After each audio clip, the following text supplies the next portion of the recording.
Hey guys, and welcome to Anchor to Truth. Today we are diving into chapter 49 in the book of Jubilees. So let's get started. All right, guys, let's do it. Let's start in verse 1. Remember the commandment which Yahuwah commanded thee concerning the Passover, that thou shouldest celebrate it in its season on the 14th of the first month, that thou shouldest kill it before it is evening, and that they should eat it by night on the evening of the 15th from the time of the setting of the sun. For on this night, the beginning of the festival and the beginning of the joy, ye were eating the Passover in Egypt, when all the powers of Mestimah had been let loose to slay all the firstborn in the land of Egypt, from the firstborn of Pharaoh to the firstborn of the captive maidservant in the mill, and to the cattle.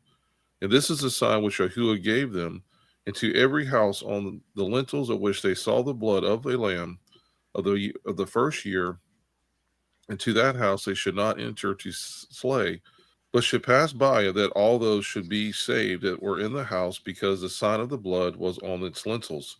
And the powers of Yahuwah did everything according as Yahuwah commanded them, and they passed by all the children of Israel, and the plague came not upon them to destroy them amongst them any soul, either of cattle or man or dog. Okay, so as you can see with my highlights, I've got some points that we need to address right at the rip. But before, because I know this other stuff is definitely gonna take up some time. Let me ask this point first, or mention this point first. So one, we have this reference in verse 3, into every house on the lintels of which they saw the blood of a lamb of the first year. It makes me wonder if somebody had goofed up and did a 3-year-old, a 3-year-old sheep or whatever, they would have been got, Right. maybe so. Yeah. And I really do lean towards this idea of the blood telling the story well enough that the ones that came to destroy knew exactly what this was, because not only did they not kill the children of Israel, but they also didn't kill their dogs or their cattle or anything that belonged to them. And it's almost like the blood literally cries out. It's almost like there's something more to this blood, where there's a marker, an identifier, something that speaks for everything that is under your covering. What do you guys think about that? Well, immediately I come to there's life, in my brain came to me. It's like there's life in the blood. So that's one thing. And what exactly could they look at? What exactly could the other side see? I don't know. I mean, how would they look at it, Kyle? Like you just said, what if it was a 3-year-old lamb? What was it about the blood that they could look at it or recognizing? Okay, they're covered. We just keep on going. Versus someone try to cut corners and say, hey, we got an old one out there. Let's just go ahead and slaughter that 5-year-old lamb. He's kind of gimpy anyway. And all of a sudden, the angel of death comes back and it does the. Got you. Oh, yep, that's it.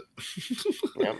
Yeah, I think to both of you guys' points, those are two of the aspects of the blood that I would always look at is when we go back to like Cain and Abel, it says in the blood was a witness to the unfortunate killing of the brother. And Pastor Joe's brought it before where it may not even been intentional. He might have just been angry, hit him in the head, didn't realize, oh, hitting somebody in the head makes them not alive. It was Right. just like, I'm angry. Oh no, now I have to deal with the repercussions of my actions. Well, the blood cried out. It was a witness to the situation. So it makes you wonder, even in that scenario, if there is life in the blood and there is a witness there, but also it's what God commanded. If He says do something, there's a reason, there's an expectation, and there's an exactness that He's looking for. He's not saying, "Hey, get the blood of a lamb," and you're like, "Yeah, but I got this old, war victim, and there's a bucket, because we had to cauterize his leg or something." He's like, "Yeah, that's not what I asked for, so that doesn't count." All too often in our world today, we want to find substitutes. We want to do it our own way. We want to pick our own time, our own style, our own ideas. We want to add or subtract to the feast days and the commands where He's like, no. I mean, I promise you want to get this one right. Unless if you want to keep your kid, then Right. or your dog or your cattle, pretty sure you want to pay attention. And I think the reason why we see Passover as such a big revolving conversation is He's like, I really, really need you to like start to learn, not so much that I'm going to go back and death angel you again, but I need you to go back and think, When I speak, I mean it. When I say something and I have it written down, that's what I want you to know. Nothing more, nothing less. And I think they figured that out pretty quick until they started, being dumb in the desert. But at that moment, they knew God's not playing. And when they woke up in the morning, they could look around and see who actually listened and who didn't. They had physical proof of the ones who were actually following the Most High. Right. Mm. Okay. Well, the other things that I had that I want to ask you guys about is you're going to find in verse 1 and also 2. So the first thing is this right here. It seems to potentially be saying one thing. But what do you guys think that this is saying regarding the Passover? We're given some dates here. Celebrate it in its season on the 14th of the first month. That thou shalt kill it before it is evening, and that they should eat it by night on the evening of the 15th, from the time of the setting of the sun. Again, for this night, the beginning of the festival and the beginning of joy, you were eating the Passover in Egypt. Okay, so this is instructions on how to keep Passover. This is the follow-up instructions, right? Do we have enough information in this part right here to tell us the fullness of what is being said here, or what do you guys think regarding that? Because I know some will use this as proof text for when does a day begin. Right. And I would say that, the proof is in the context. So then there's more context to the story as we read along. I think that will shed more light on the understanding of this. If you just took that at face value, Kyle, then yes, you'd have a very strong argument about, when a day begins. And even, I'll be honest with you, even then I would have to go back to that is not a descriptor in what we just read about when an actual day begins. This is actually when the festival itself begins. Right. So, so we know that we have two festivals in the Bible that start in the evening. And so that's not a marker indicator of, the Day of Atonement, because it talks about, on the evening of the 9th going into the 10th and all that for another time, another story, another place and all that stuff. But here, if we have to look at also in context, is it telling me this is when the day starts, or is it just simply telling me this is when this event takes place? And it's just like anything in life. If all of us have been to events, we've been to the concerts together. We've been, and a lot of time those concerts are when? In the evening. So this is when that concert began, was in the evening, right? And depending on what concert you went to, it might have went into the next day. I don't know. But again, I would say that if someone was wanting to push evenings, the start of a day in the evening, they could go back and look, use this. But then we have to go to the full context of what's spoken later in this chapter. So that's where my case rests with it. Okay, so to be determined for you until we get further in? Well, I know where my day begins, but yeah. Okay. Well, I'm saying for the sake of exploring it here. Okay. Yeah. All right.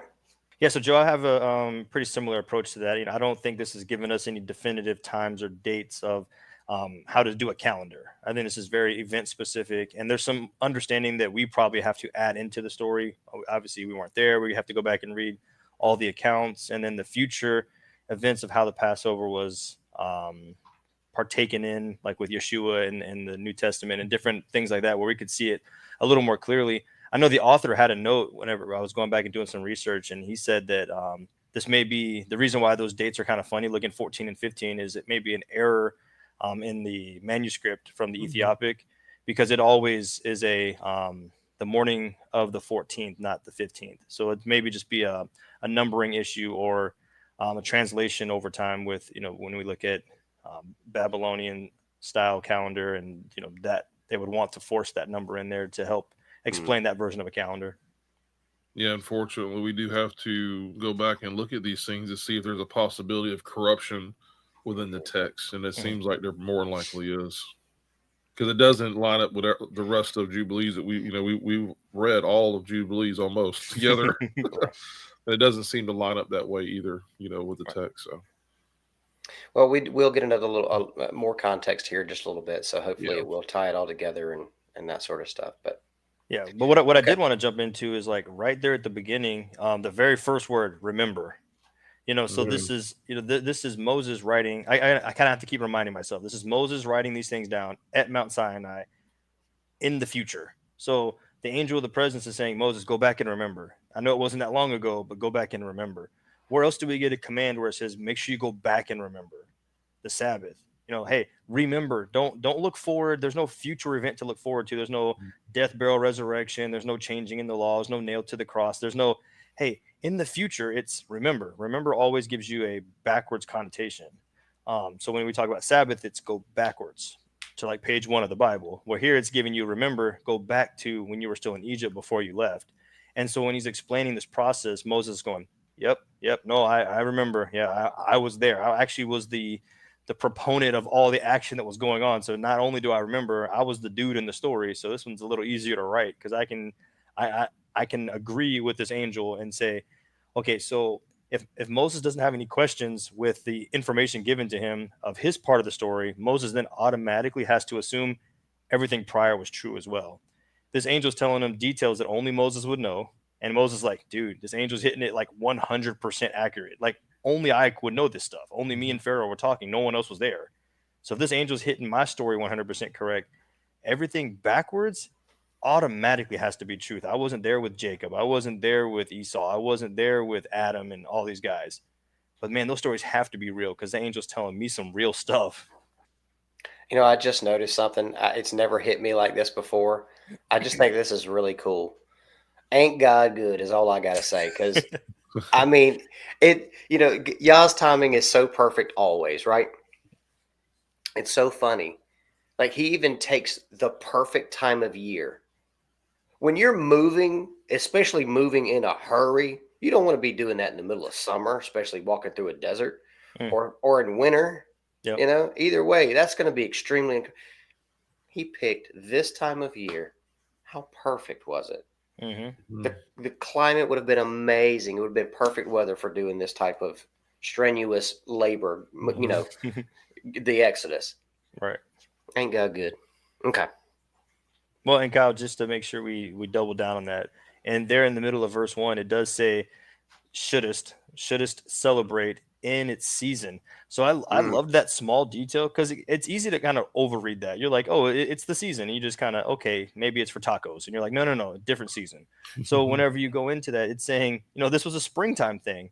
And again, when we get into the calendars and all the debates of flipping schedules and changing dates around and all that kind of stuff, it's like, no, it's season. So it has a possessive term of there is only one season for this event. Right. And so into the future, it can't be in the fall, can't be in the summer, can't be in winter, it can't be, on Mars. It has to be Earth version of spring, and that's an actual important detail that can be easily overlooked. Now, Jonathan, I heard on Mars at that time of year is very lovely, though. Is that where you're going to plant your flag? Yeah. They even have gophers, groundhogs out there to sometimes get captured in the photos. Red blood, red planet. Yeah, it all works. It's all the same, man. It's all covered. There you go. I find it hilarious that even the areas. So we only have spring and fall feasts, right? Which the scriptures never actually call it spring feasts and fall feasts. It just gives us feasts, right? And they fall in the spring or in the fall. I just think it's awesome how Yah planned that out. There is no polar opposites, if you will, regardless of what part of the earth you're on, right? Whether you're in the southern end of South America or whether you're in the northern end of Canada, right? It doesn't matter. Like, your season is roughly similar, right? It's roughly similar, right? Fall and spring have similar-ish temperatures. I just think, I don't know. He's perfect in all his ways. You getting your mind blown too much on this recording, brother. It's like, slow down. Ain't Yah good? Yeah, it's not like you're gonna have to do Sukkot in 150-degree desert, or you're not gonna have to do it in negative 30-degree desert. You're like, hey, the this 1st is terrible. of July every year you will do your Sukkot. No. 4 inches of snow, day one. You're like, all right, can we go home? Oh, okay. Well, let's look at this next part. I got a question about this one, boys, because I know this one is one of those that all the naysayers of Jubilees has to bring up, and this I just don't understand how people can get this from it. But so the naysayers will say See, Jubilees doesn't line up with Exodus in this account, because in Exodus it says the angel of the Lord, or the angel of death, or the death angel, depending on which translation you have, right? But in here it said, when all the powers of Mastema had been let loose to slay all the firstborn. What say you, boys? Go ahead, Jonathan. I'll let you take this one first. Okay, yeah. No, I think we're looking at the same details and just different ways of wording it. Now, we know Jubilees is a direct word for word from the angel to Moses, so I'm sure, the angel's like, hey, don't get it mistaken. It wasn't me doing this, So I wonder if that's where he's like, it was Mastema, but it was when you look at that process, death, destruction of innocence, and things like that. It seems to be far from the Father to be the one putting that ban on the people, but at the same time, God's saying, hey, this is a judgment. This is a part of the plagues. Has its intended purpose. So how does it actually look? I think we may be arguing over semantics with words. I don't think it's saying two whole different things, or that's not a need to have both answers aren't different in and of themselves, I guess is what I'm trying to say. Yeah, and look, man, some people are going to need an excuse one way or another to put their point out there. But again, let's look at the context of it. We know that the Father has used Mastema, Satan, the adversary, whatever you want to call him, for his own, to do his own bidding, and that's we look at the book of Job. Job, kids were killed by Satan. So I mean, this is nothing different. It's the same thing. It's like the Father's like, hey, I can't touch him or anything that belongs to him. He's like, hey, you can touch whatever you want to, but you just can't kill him. Mm. And so we see that he loosened the adversary to go and to kill all of Job's children, to kill his cattle, to kill his sheep. I mean, this guy was, by the time we get in there, no wonder his wife's telling him, why don't you just go and die? Just go lay down and die, man. You got boils all over you. Everything's destroyed, but, another time, another place. But so for me, it doesn't change anything about anything. It's still what this is actually telling me is that God's in control. Exactly. Yahuwah is in control, and he is the one narrating the story, and this is the way the story is going to play out, period. Yeah, and I think the reason why I said what I said earlier was, there, like Pastor Joe was going through, there is ownership. Father's like, oh yeah, no, I'm still in charge of the entire situation, and what I allow is what I allow. And in this moment, I gave them fair warning and instructions, so that allowance is at the behest of your understanding. You heard me, you understood me. If you chose not to listen, here's your consequence. And so when we look at Mastema, Satan, the devil, Lucifer, all whatever name you want to throw in there, this was an angel, right? A fallen angel. So when it says angel of the Lord, it's not an inaccurate description anyway. Right, exactly. So like that's what I'm saying. In and of itself, you might be saying the same thing, just two different ways. Yeah, and I'm going to bring up this point over here. I did some weird highlighting over here on the side, but stuff stopped working the way I wanted it to, and I have no idea what I just did. But anyway, hey, there we go. On the left-hand side, it says the angel, referencing Hebrews 11:28.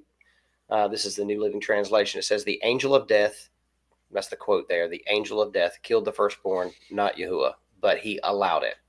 In Exodus 12:23, it says the destroyer strikes the firstborn. Yahweh is not the destroyer. The New Living Translation calls it the death angel. So yes, it's either way. We got to remember, Hasatan is an angel. He's a fallen angel, right? And what does he do? He seeks to steal, kill, and destroy. And he doesn't want to just kill believers. He wants to kill all of us. He wants to destroy all of us. Whether you're a believer or not, he wants to destroy us all. So all he needs is Yah's permission. When Yah says go, he's like, got it. Because that's what he wants to do. He wants to steal, kill, and destroy. So yeah. Yah says, okay, do your thing. You can touch any of these, none of these. Right. Very specific instructions. That's right. Yeah. So he gave instructions to the enemy and instructions to his own people. And he says, hey, both of you do your job, and I wonder if, Mastema, Satan, angel, death destroyer, whatever, I wonder if the reason for that like overabundance of death and violence was a little word that's brought up in verse 2 where it says that they were for on this night the beginning of the festival and the beginning of the joy. Satan had been doing a really good job at putting these people in persecution and bondage and slavery and hurt and damage and death. This was like Satan's kind of winning a little bit. He's flexing. He's like, oh, I got these magicians over here doing a little magic tricks. I've got the people tricked into thinking that the good guys are the bad guys. Well, hold on. Why are you guys having a festival of joy? No, you're supposed to be mad. You're supposed to be fighting each other. You're supposed to be trying to escape Alcatraz or whatever, right? This is not supposed to be a good and holy day. But yet God shows up and is like, hey, by the way, they're going to have a feast. And again, this isn't Seder plate for all you guys, just in case anybody was wondering where I stand on that. Is that they were eating a meal. This was a whole dinner, right? You mean you didn't have a whole entire dissertation, John, and eat like 3 hours later and, No. Okay. Yeah, I mean, it tells us what they had. They had lamb, bitter herbs, little dig, that's all. Some unleavened bread. It was a very simple meal, but it was one that they were told to eat until they couldn't eat anymore. Eat until you're about to throw up. And they're having a moment of joy. We kind of go back a little bit and we play Monday night quarterback. And we go back and you're like, man, they must have been scared. They had their staff in their hand, they had their shoes tied tight. Man, it must have been a crazy night. And then you read it here and you're like, that was the beginning of the joy. They were like, yes, we're on our way out. And this lamb is amazing. This bread is bread, and everything is a good time. And then, then you got this death angel swirling around outside, and we all see them hunkered up like, please don't kill me. Please don't kill me. They were like, no, we did what God said, and we're having dinner. I think they were literally like, that wasn't even a factor to them. It was that's for somebody else. I'm good. I don't have nothing to do with that. So I just wonder if we should change our mentality a little bit of like what Passover night really was. Was it just a bunch of quote unquote Christians, Hebrews, Israelites, all scared and hunkered down, trying to, sneak a few pieces of lamb in before they start hearing stuff outside? Or were they literally doing what they said? They were having a family meal and enjoying themselves and getting fat and happy and ready to go in the morning and take their journey in the spring where it was good weather. Yeah, I think they were suited up and ready for a battle that was already won. Mm-hmm. Good stuff. Yeah. So then in verse 3 it says, and this is the sign. So I love when we get verses that give us stuff like the sign. We get later in the New Testament Revelation time, we get the mark of the beast, but there also is a mark on believers. There's many signs. God gives us the sign of the rainbow, right? The sign of the covenant. We have all these signs. Anytime God shows up as like, here's a sign, that's something for us to immediately look into and be like, oh, big deal alert, highlight moment.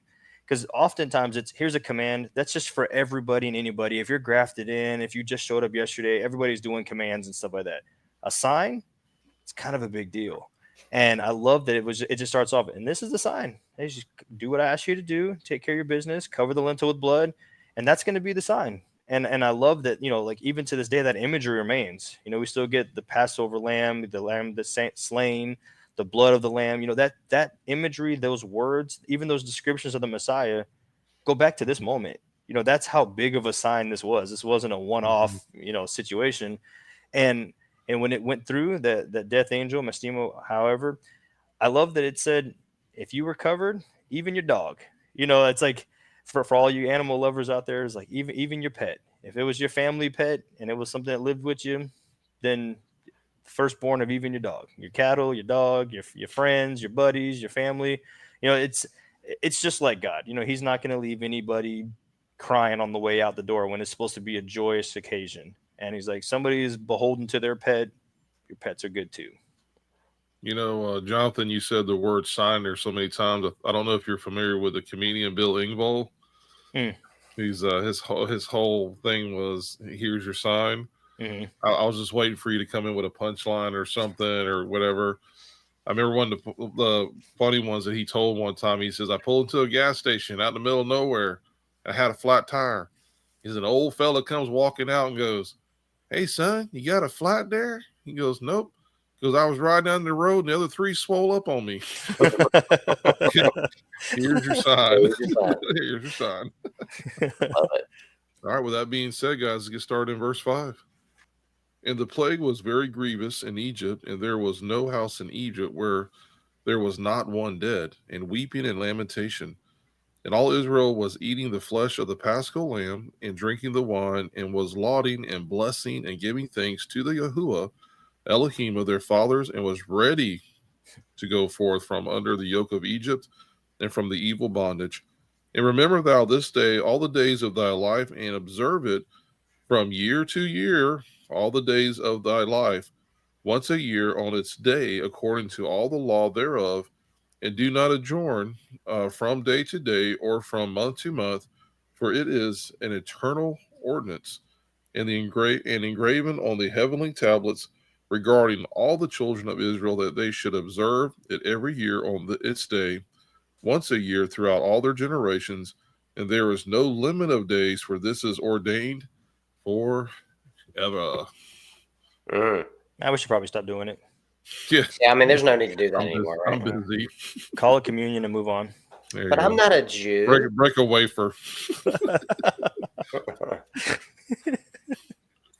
I mean, good stuff in there. I don't know that there's a ton to talk about other than just us being sarcastic quite a bit there. I mean, like, Right. I think that's pretty plain. It says it over and over again. It's supposed to be done all the time, every year, for everyone who calls themselves mine, a child of Israel. I do like in verse 6 the fact that it does say that it says, and all Israel. Mhm. Right. Now, there might have been one or two dummies in there somewhere. I don't know. But this is telling me the majority of, the people there were eating the flesh of the Paschal lamb. And guess what else they were drinking? Wine. Mm.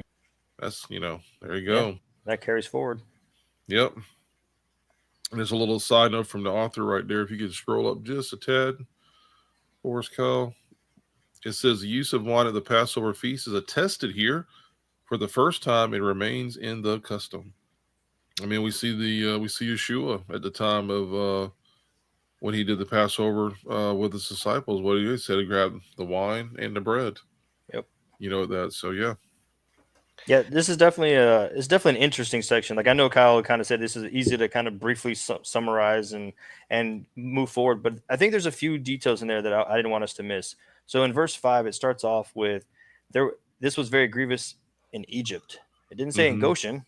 It said in Egypt. Mhm. Now granted, Goshen's in Egypt, and yada yada. We can figure that out, but it's really pointing us to it was bad for them. We might have had a onesie twosie. Some people that, like I said, they got the 3-year-old lamb, or somebody who's like, oh, I fell asleep, I forgot. Right? There might have been a onesie twosie, but for Egypt, this was bad. It said there wasn't one house where there wasn't a dead member.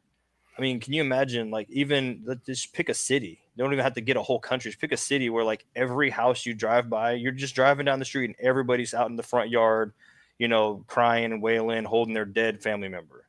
Every single house. And now put that on the scale of a whole entire country that was clearly growing and very important. They fed the whole known world for a while there. So that already in and of itself is a pretty intense moment. That's something that's going to go down in their historical mindset of don't play with the God of Abraham, Isaac, and Jacob. Because if he lets something loose, we lose extremely. And we better not hurt his people ever again, especially the babies. And then in 6, it says, and all of Israel was eating the flesh, right? So one of the things that, again, kind of digging a little bit, but trying to stay nice about it, is when we look at the modern day of Passover, you get a little bone, but this is literally saying you have to eat the flesh. There has to be lamb meat, like steak, rib, something, some lamb balls, some piece of flesh meat has to be eaten for this to make sense. It can't just be a bone to look at. And I think Yeshua would have a bone to pick about that. So when we look at the whole situation, it's you have to have some skin in the game. You have to have some flesh. You have to really play your part in what the Passover is talking about.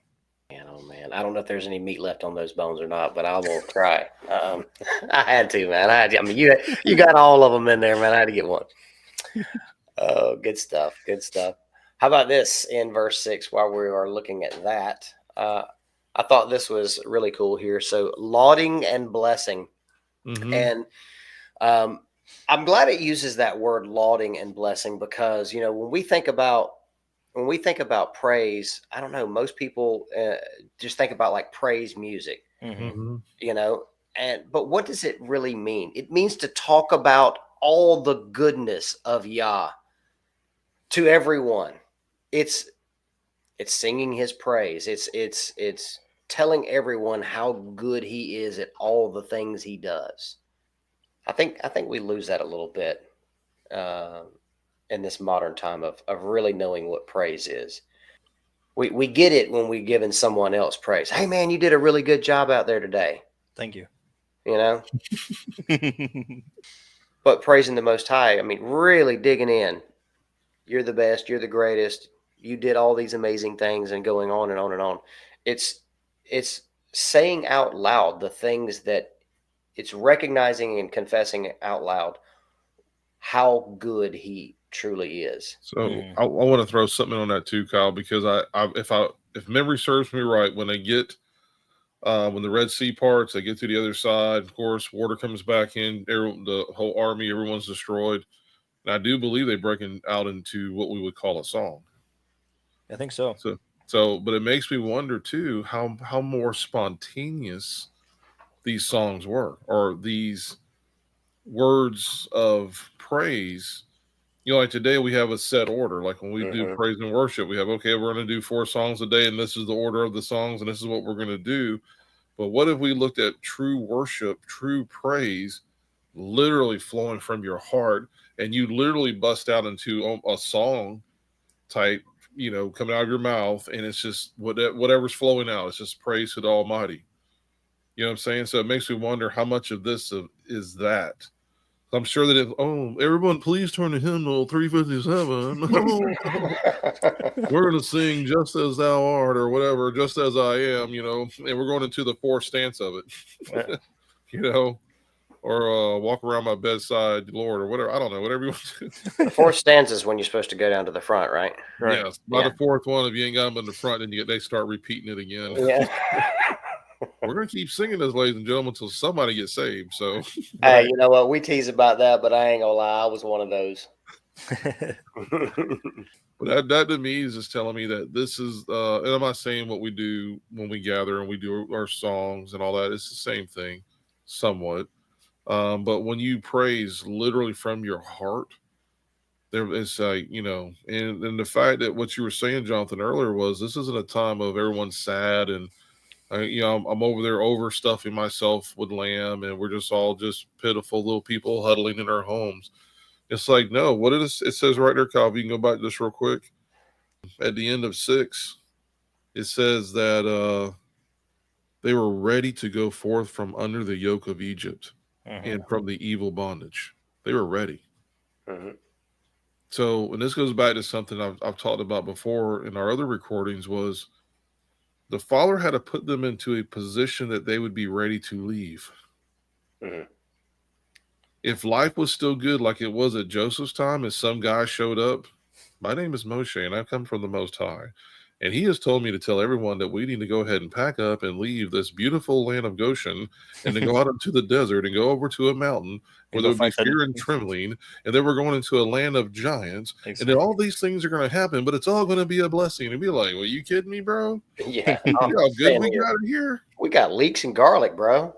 Yeah. Seriously, think about that, because when at the time of Joseph, it's all good. As a matter of fact, it says Mastema is locked up. Mastema can't touch anybody. There's no demons running around. There's no everything is in order from the trade that's happening with Joseph, with all the trade happening around the known world at the time. Everyone loves him. They're like, man, he has fair and equal balance. When we trade with him, he's not easily or he's not able to be bribed. All these good things are happening. It's almost like, you know, the old saying, when you walk into the room, you hear the record go, and because that's, you know, the new Pharaoh steps in. He's like, okay, we're going to be doing things a little different around here. There's a new sheriff in town. And by the way, who are those people over there? Oh my God, you see how many people there are over there? Now we can't have that. And, you know, and it was funny because when you go back and read the story in Exodus, you know, Moses is almost having an argument with God. He's like, hey, I just went to Pharaoh and he just made them start making bricks without hay. Now they're all mad at me. What are we doing here? Are you sure this is what I'm supposed to be doing? Right. And it's like some of that father's going, don't worry about it. This has to happen because I'm going to make them so miserable to the point that when they know the next day they're leaving out, they're going to be celebrating.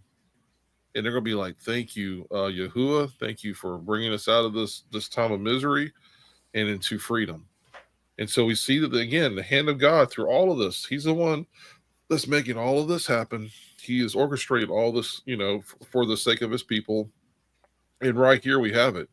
Because if the plagues hadn't happened, if the laborer's task that was placed upon them never happened, and everything was still good in the neighborhood, they'd have been like, "Oh man, we're good, Moses. I don't know who you are, and but thanks anyway. But we're just gonna stay right here. We're not going nowhere." Yeah, I think too what we're seeing is a little bit they had probably had some comfortability and some conformity where like they were starting to get too comfortable. I think, and what happens when you get too comfortable and you get out of where you're supposed to be and what you're supposed to be doing is you kind of lose yourself a little bit. And I think there was some of that. I think they were getting a little too comfortable. And so when you see this whole scenario play out, they just assumed, okay, well, we're just here now. And then even when the new Pharaoh showed up, they're like, okay, this is our new life. Like there was no rebellion. There was no, okay, we're going to have our secret meetings or whatever. This is just, okay, Right. this is our new life. And it took the plagues for them to even understand that, oh, we have somebody fighting for us. We actually do have a voice. We actually do matter. We can get out of this scenario. We do have a future that's bright, and we do have a God that fights for us. It was like a moment where they had to have faith over fear. It was so much fear of the Egyptians where they were just like, dude, like they control our lives, they control our day-to-day walk, they control our work. So now what? But then when they see these plagues start coming in, they see God showing up. They're like, oh, our faith now is more. We've increased our faith to know, okay, like Pastor Joe was saying, Moses isn't coming with an odd message anymore. He's coming with a message of truth. You're like, oh, he brought some power with him. He brought some truth with him. Maybe we should kind of rally behind Moses. And unfortunately, it seems as though they only wanted to rally when things were good, when things were miracles were showing up. As soon as they don't get water for 3 days, they start losing their minds, which again, we all would. No, let's not pretend like that's not the case. We're wandering around the desert or the wilderness with no water for 3 days. We're all going to be struggling and dehydrated. So, I can understand where they're at. But then as it's going through this Passover story, this is kind of like the culmination of everything. It's like, okay, now that we've done all the bad against them, let's talk about the good that we're trying to instill. Because, I think the scriptures often are, yeah, there's going to be a tribulation. Sure. Yeah, there is a devil. Great. There's sin. Guess what? Who's got power over all that? Guess who's going to win that fight? So if we just stay focused on the negative, the demons, the plagues, the Egyptians, the Babylon, if we just stay focused on that, it's good to know about it. It's good to know how to deal with it and how to handle it. But then it like immediately goes back into, and this is why you keep this commandment, and this is how you do it every year, and this is why it's eternal, and this is why you serve the Most High, because that same God back then is going to be in your corner the same way that he was in their corner. And so don't forget this. Don't let this slip by and become unimportant to you. Don't forget that I said every single year eternally, because that's something you want that in your pocket. Why would you walk out into the world without this in your pocket? He's like, do you know how big of a God I was then? Same God today. I don't have to sit there and blow up every firstborn kid for you to figure it out, though.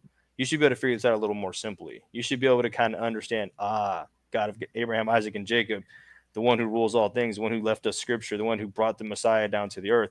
We have so much more than what they had then, because we get to read about all these stories as stories. They had to walk and live this. Right. Thank goodness I didn't have to do that. That'd be tough. But Right. we get to read about it, and then we get to have the Messiah's own words, and then we get to say, okay, this was important. And it says on the day, so like Pastor Joe said, we might get some little allusions to what that 14/15 scenario was in verse 1, where it's like, no, the day. So it lets you know it's pretty singular. This isn't a 2-day event. Now we do go into unleavened bread and all that, but Passover itself was 1 day. And then I think 7 and 8 give us a very clear definition on that. Absolutely. Yeah. I want to just touch one last little thing on that before we move forward. But I just find it hilarious. I was just thinking about this when you were talking. Everybody wants to experience God's presence and the miraculous, but nobody wants to experience the stuff that the people in the scriptures had to deal with when they experienced his miraculous. Exactly, yeah. I mean, can you think of a single example where there was not some kind of pushback big time from the enemy and, Yeah. and lots of pretty crazy stuff going on? Yeah, easy example. Look at Samson. He's like, "Oh, Samson, you take the Nazarite vow, and you're gonna be all strong and stuff. Yeah, now go eat honey out of a dead lion's carcass, and then go fight thousands of people with a bone, and then they're gonna tie you up, and you're gonna be blind. I mean, all this crazy stuff. Like, I don't. Yeah, it would have been cool to be strong as all get out. Not at that expense. I don't want to do that. Right. Yeah, let the building crash on your head because good job. You're like, pass. Okay.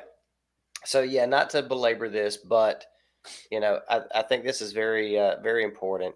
Do not adjourn from it from day to day or from month to month, for it is an eternal ordinance and engraven on the heavenly tables regarding all the children of Israel, that they should observe it every year on its day, once a year throughout all their generations, and there is no limit of days, for this is ordained forever. Nowhere in here did we read anything about until Yeshua dies on the cross and then you can stop doing it. So this is a forever thing. Mm-hmm. And for anyone who would look at this and say, yeah, but this is for the Jews. Well, first of all, it doesn't say Jews. It says the children of Israel. Mm-hmm. The children of Israel, Yah's people, Yah's children. And if you are his people, then you are grafted into that. You are adopted into his family, and his family is the children of Israel.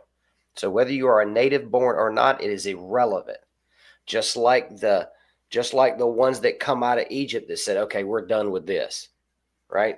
The multitudes that said, all right, we're done with the Egypt thing. We're going with y'all because lots of craziness just happened. Y'all got the good stuff. We're following y'all. What about them? What about the mixed multitude? They're now part of Israel. They're now part of all of this stuff that they have to do this forever. So just like they were grafted in, we are grafted in. It is a forever thing. Yeah, Kyle, I'm glad you brought it up, because when you look at the life of Joseph, who was basically sent as the savior of the known world, it didn't say he married an Israelite woman. He married an Egyptian woman. Huh? So right there, it's like that's part of that, his lineage is part of that mixed multitude coming out of Egypt. That's right. There is no purist of just one type of bloodline, and that's it. And for those who would argue the fact and say, oh, because as of late, we've heard certain people say, oh, that was just for them, that's not for us. I'm going, excuse me? Because Kyle, you just hit on it. We're all grafted in to the same body. Right. And we are not the privileged ones to go, oh, we don't have to do that. Daddy likes us better than you. It's like, what? Because you're placing yourself in a place that you don't need to be placing yourself. You basically are doing, we are now, the church is now, you know what I'm saying? Dispensationalism. We are, we are now it. We are the ones who have arrived. And I'm going, he's only got one family. That's right. And he's got a set of rules for that family. And those rules are for you if you want to be a part of that family. That's if not, then you're walking a dangerous place, my friend, because if you want to say, well, no, let's see, Jesus did away with it, and we're not them, and they're not us, and we just have nothing to do with that, and we're covered by grace, and, I'm like, maybe you need to go back and reread the Word of God, because it doesn't say that anywhere. Matter of fact, it says you're the wild olive branch that was grafted into the natural. And you're even warned not to think so highly of yourself, because it says even if he removed the natural branches, how much more he'll remove you. So there is no privilege here, or, we're daddy's favorites. He's like, no, my kingdom is made up of this. We all work within the parameters of this. And this is, the thing I talked about in my last sermon is the father's in the family business, period. He wants his kids to be together. And there is no, this one's greater than that one. This one, it's like, no, everyone, this is house rules, dad's rules. If I say to be in by midnight, you better be showing up at 11:59 and ready to go to bed. I'm speaking as a parent, by the way, but So that whole thought of, well, that was just, we hear it too much. That was for them. Well, them is us. There's no different. If you want to be a part of the covenant, if you want to be a part of what the Father is doing, then we're all one big family together, not separate. One last thing on that is the way we become grafted in is we practice his ways. Yes. We live according to his ways. You can be converted into other things, but this is a grafting. You could be converted into a Jew by practicing Judaism. You can be grafted into the children of Israel by practicing the ways of Yah. But what is it when someone, and this is going to step on a lot of toes, what is it when someone claims to practice the ways of Yah, but still keeps to the ways of Judaism? I'll leave it at that. Yeah, it could be a little dangerous. You always want to be lean more. Not even lean more. Lean only on the words of the Father and not anything else or any other man-made tradition, as Scripture plainly tells us multiple times. But I do have a question for you guys. I'm not going to change it too much, but just if you want to just pull up that whole screen there, Kyle. It doesn't have to be anything in particular, but really, where it talks about the firstborn. I think that's in halfway through verse 2. When it says firstborn, we're trying to bring you guys good content and really show that, like, we're putting the time and the effort into studying. Now, where does it say, at least here in Jubilees, where it's only the firstborn males? Is that something that I've missed? Am I missing a point along the way that I didn't read, or is it literally just a firstborn? In this particular part right here, all it says is firstborn. I'm trying to remember if we. Well, typically, now I will just give my 2 cents real quick. Typically, when firstborn is mentioned, the That's majority of the time it is the male heir being the firstborn. Mm-hmm. So I would lean towards that. I don't think it was the firstborn females, and could be wrong. But usually with firstborn, if we go back in the first mentions and how it plays out through all the scriptures, it's typically talking of the males. But that meant the firstborn not only of a human, but of everything, because later on it says in verse 4 again, when we were reading earlier, and it says, no plague came upon them to destroy them from amongst them any soul, either of cattle or of man or dog. So it's throwing dogs in there too. Dogs, cats, all of them. They're all good. Right. It don't seem like anybody's out of the loop here, or out of the. But it meant literally the firstborn of everything in your household.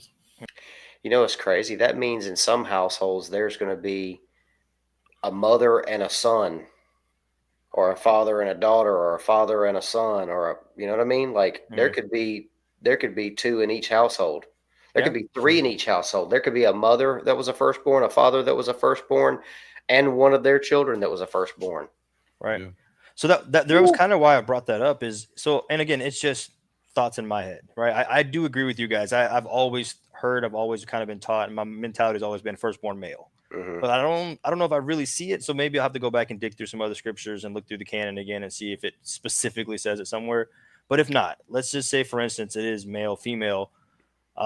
Yeah, like Kyle said, that like doubles down on the situation. That makes this actually talk about where this was a big deal in all of Egypt, very grievous. Every single household. Yeah, this is huge, and I think, that you can have a marriage of 2 middleborns, but then that firstborn kid, right? So somewhere, somehow, you're going to have a firstborn, whether that's a male or a female. If you have secondborn, and then 3 daughters, well, then nobody died. You know what I mean? So that's why I was wondering if it had to go across the gender line. But then the other reason would be if it didn't. Let's say that it was only the males. It's kind of no wonder you have that mixed multitude, because you have a lot of fatherless. You have a lot of no big brother. You have no dad, no grandpa, no your whole patriarchy is gone. There's no males that are the oldest. Everybody who would have had any kind of tie to land, because the firstborn always gets the blessing. They always get the family name. The firstborn gets all the stuff, right? We've been talking about that. So if every firstborn is gone, God just removed your future. You don't have no one to inherit anything. There is no more firstborns. So I wonder if that's where like a lot, especially if there was just a very big influx of females that were like, we now need male leadership, and they are all dead. And so, what does our family dynamic do now without grandpa's gone, uncle, cousin, brother, and dad? You know what I mean? You're like, we've got to do something, and you really do have to rely on the Most High, because he changed the dynamic of Egypt forever after that. And so Yeah. there's just a lot of thought that I was, while we were sitting there talking, I was like, man, this could have played out multiple different ways, but all of them are terrible. And if it's the firstborn male and female, then it just doubles down on the terrible. Yeah, I was just doing a quick little search. And so it depends on what translation you're reading as far as the canon goes, whether or not it says the firstborn or the males. But I know the ESV, Jonathan's favorite translation, It's true. it says in verse 29 of Exodus 12, it says, at midnight the Lord struck down all the firstborn in the land of Egypt, from the firstborn of Pharaoh to the firstborn of the captive who was in the dungeon. So you're in the, and all the Top to firstborn. bottom. Yeah, and all the firstborn of the livestock. Yeah. So, yeah, and then there are other translations that will say the firstborn males. So I guess we would have to go back and look at that in the Hebrew and see what's actually being translated there. So, yeah, because I know often we get like, with Yeshua's time, and I think even during Moses' time, the enemies were coming up for the firstborn or for the male children. But I don't know if the enemy, if from God's perspective, he was only going after the males. So maybe that's where we kind of get that idea from. Is generally when it's an attack on children, it's generally the male children. Well, if this is punishment, when we were talking about our previous recording, if this was punishment to Egypt for the time that they were wanting to drown all the babies, the male babies, and how it says that 1 million perished. Right. That would make sense that during this time that there would be at least 1 million. I would almost think more, because I'm sure there was a lot more people living in Egypt, actually native Egyptians that are living there at the time. But, I do believe that this could be retribution for the males being drowned earlier, or wanting to be put to death. And then this is the father's way of saying, by the way, this is what's coming your way. So I guess that's something we can look into. If anybody online, if you got more clarity on that, please share with us. We'd love to see what you got on that. But regardless, we know it was the firstborn, whether it was male or female, that it was the firstborn of all of Egypt that perished. And then it did bring up a little thought inside my head, though, because, you lived in Egypt that long. The reason why I believe that there was a mixed multitude that came out of Egypt wasn't just for the fact that other people went, hey, I want to serve your God. It's because people have relationships with other people. You know what I'm saying? Like the person on the road that you're getting your straw from, or whoever it might be that's an Egyptian, that over the many years, hey, our families have always been friends. And then all of a sudden, and what if in some of those households that there was that covering for some of those people who are like, hey, I don't understand what's happening exactly, but I know that you seem to get the favor here. I know that when there was darkness in all the land, you were the only bright spot that was visible by anybody. Right. Can me and my family come and be with you? Because there's a reason, I think, and I'm sure there were people also who are like, hey, this place is decimated. I don't know what's happening, but I'm going with you guys regardless. But I guarantee you there had to have been some relationships there over all those years where people are like, hey, I trust you.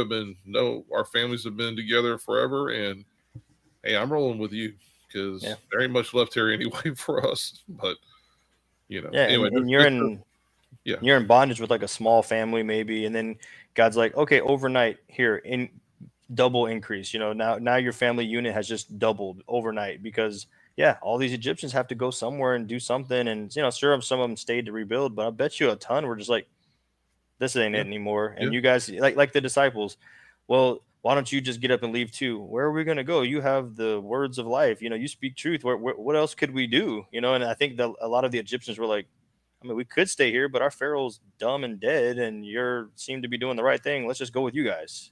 Yeah. And guess what happened when they decided to follow the God of Abraham, Isaac, and Jacob?